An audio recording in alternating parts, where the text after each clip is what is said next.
Hi friends, welcome to guys Kongunadu சமையல். இன்றைக்கி என்ன பார்க்க போகிறோன்னா, பூரி தான் பார்க்க போகிறோம். சண்டே இன்றைக்கி என்னோடய மதுரையில் தான் செய்கிறாங்க. வாங்க பார்க்கலாம். அம்மா என்ன பண்ண போகிறீங்க? மசாலா பூரி பண்ண போகிறோம். மசாலா பூரி, அதாவது மேத்தி லீவ்ஸ் போட்டு மசாலா பூரி. ரோட் சைடு மசாலா பூரி ஏற்கனவே பார்த்துருப்பீங்க. இது வந்து மேத்தி லீவ்ஸ் போட்டு ஒரு மசாலா பூரி. அப்புறம் முருங்கைக்கீரை போட்டும் ஒரு பூரி பார்த்துருப்போம். நார்மல் பூரியும் பார்த்துருப்போம். இன்றைக்கி மேத்தி லீவ்ஸ் போட்டு ஒரு மசாலா பூரி பார்க்க போகிறோம். சரி வாங்க பார்க்கலாம். ஓகே, மாவு எவ்வளோ போட்டிருக்கோங்கம்மா? 2 கப்பு போட்டிருக்கோமா? ஓகே, நீ அடுத்து மேத்தி லீவ்ஸ் போட போகிறோம். உப்பு போடுவோம், சால்ட் போடுவோம். சரி வாங்க பார்க்கலாம். தேவையான அளவு சால்ட் ஆட் பண்ணிக்கோங்க. அதுக்கப்புறம் மேத்தி லீவ்ஸ் ஆட் பண்ணிக்கலாம். நல்லா க்ரஷ் பண்ணி ஆட் பண்ணுங்கள். இதுக்கப்புறம் சில்லி பவுடர் ஆட் பண்ணிக்கோங்க.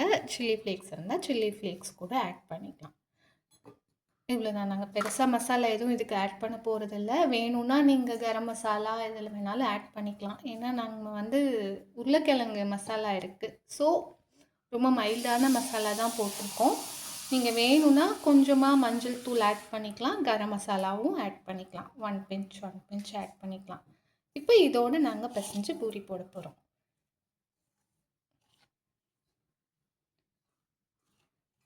நல்லா மாவு ஈவனாக நல்லா பிசைஞ்சிட்டு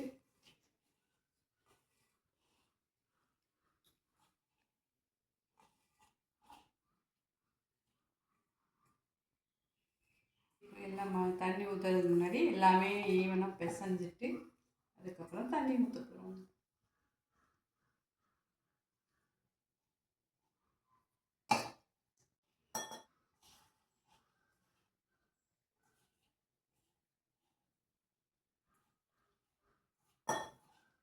வீட்டிலலாம் சண்டே என்ன ரெசிபிஸ் பண்ணியிருக்கீங்க? என்ன ஸ்பெஷல் சண்டே? இன்னைக்கு என்னங்கம்மா? ஃபிஷ்ஷும் இருக்குல்ல? சிக்கனும் ஃபிஷ்ஷும். ஓகே, இன்னைக்கு சிக்கன் மீன் குழம்பும். ஆனால் ஒன்று, நான் வந்து பியூர் வெஜிடேரியன். எனக்கு தனியாக நான் செய்யணும். இவங்கெல்லாம் ஃபிஷ்ஷும் சிக்கனும் சாப்பிடுவாங்க. ஸோ அந்த ரெசிபியும் நான் வந்து வீடியோவில் அப்லோட் பண்ணுறேன், பாருங்கள். நான் வந்து தக்காளி சாதம் செய்யலான்னு இருக்கேன். என்னோடய பிரியாணி அதுதான். அதுவும் நான் அப்புறமா அப்லோட் பண்ணுவேன், பாருங்கள். ஏற்கனவே நான் தக்காளி சாதம் ரெசிபியும் போட்டிருக்கேன், அது தனியாக இருக்குது. இன்றைக்கி வந்து அம்மா ஃபிஷ் குழம்பு நல்லா செய்வாங்க. எங்கள் அண்ணி கூட கேட்டுட்டு இருந்தாங்க அந்த வீடியோ போடுன்னு சொல்லி. ஸோ அந்த வீடியோவும் நான் போடுவேன், பாருங்கள். பிசைஞ்சிருக்காங்களாம்மா? வாங்க இந்த பக்கம் எப்படி இருக்குன்னு பார்க்கலாம்.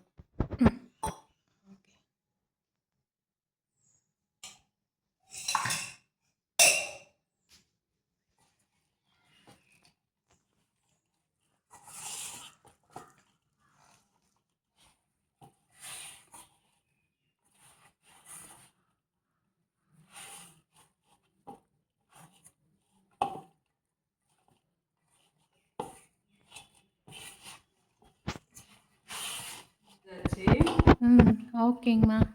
அடுத்தது பூரி போகிறோம். ஓகே, இந்த பக்கத்தில் கெட்டியாக இப்படி இருக்கணும். ஓகே, பார்த்துக்கோங்க. பூரியில் போட போகிறோம். ஓகே. நிறைய பேர் பூரி போடுவீங்க. புதுசாக மேரேஜ் ஆனவங்களுக்கும் சொல்கிறாங்க, டிப்ஸு சொல்கிறாங்க. அவங்களுக்கும் ஈஸியாக எப்படி போடலாம் அப்படின்னு கற்றுக்கலாம். பிசைஞ்ச உடனேயே இது போடலாம். பூரி வந்து எப்போவுமே பிசைஞ்ச உடனே போடணும். சப்பாத்தினா கொஞ்சம் ஊற வைக்கணும். கிராக் இல்லாமல் நல்லா இப்படி உருட்டி வச்சுக்கணும். ஓகே.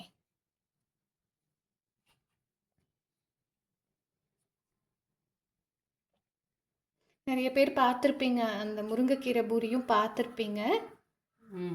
முருங்கைக்கீரை பூரியும் ரொம்ப டேஸ்டியாக இருந்தது. அது ரொம்ப டேஸ்டியாக இருந்தது. எல்லோரும் பார்க்காதவங்க இருந்தீங்கன்னா பாருங்கள், நல்லாயிருக்கும். நம்மளோட இதில் அப்லோட் பண்ணியிருக்கோம். சரி, இப்போ வந்து எண்ணெய் வச்சு போகிறோம். இப்போ ஆயில் ஆட் பண்ணி பூரி சுட்டுக்கலாம். சின்ன சின்ன பால்ஸ் எல்லாம் தேய்ச்சி பூரி செய்யலாம். வாங்க அடுத்து பூரி சுடலாம். ஓகே, ஆயில் ஆட் பண்ண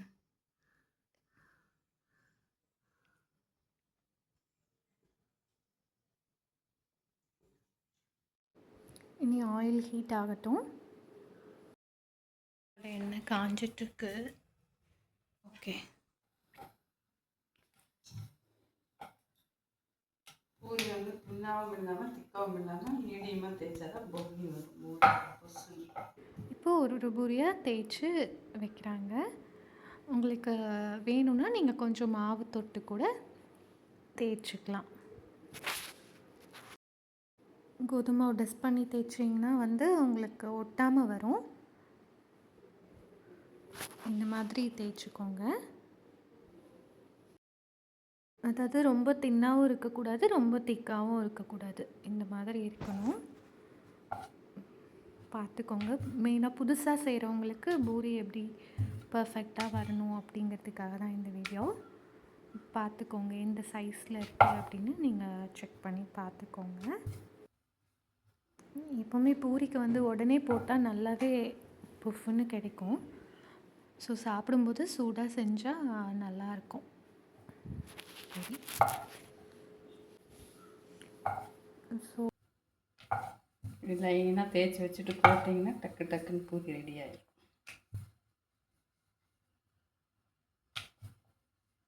தேய்ச்சாச்சு. இப்போ நம்ம பூரி போட போகிறோம். ஆயில் காஞ்சிடுச்சு. எண்ணெய் நல்லா காயணும். ஹீட் நல்லா இருந்தாலும் பூரி நல்லா வரும். ஹீட்டாக இருக்கணும். நல்லா ஹீட்டில் போட்டால் தான் நல்லா பொண்ணு புஷ்ஷுன்னு வரும். ஓகே ஓகே, எண்ணெய் காய்ச்சி செக் பண்ணுவோம். போட்ட உடனே பூரி மேலே வரும். அந்த அளவுக்கு எண்ணெய் ஹீட்டாக போடலாமா? ரெடியா? Ready ready. எங்களுக்கு பசிக்குது, உங்களுக்கு பசிக்குதா?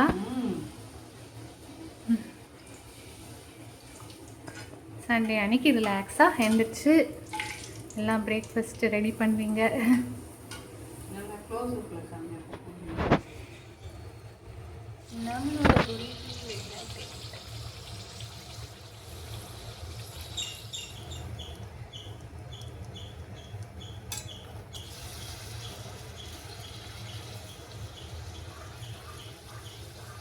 பார்த்தீங்களா எவ்வளோ பர்ஃபெக்டாக வந்திருக்குன்னு.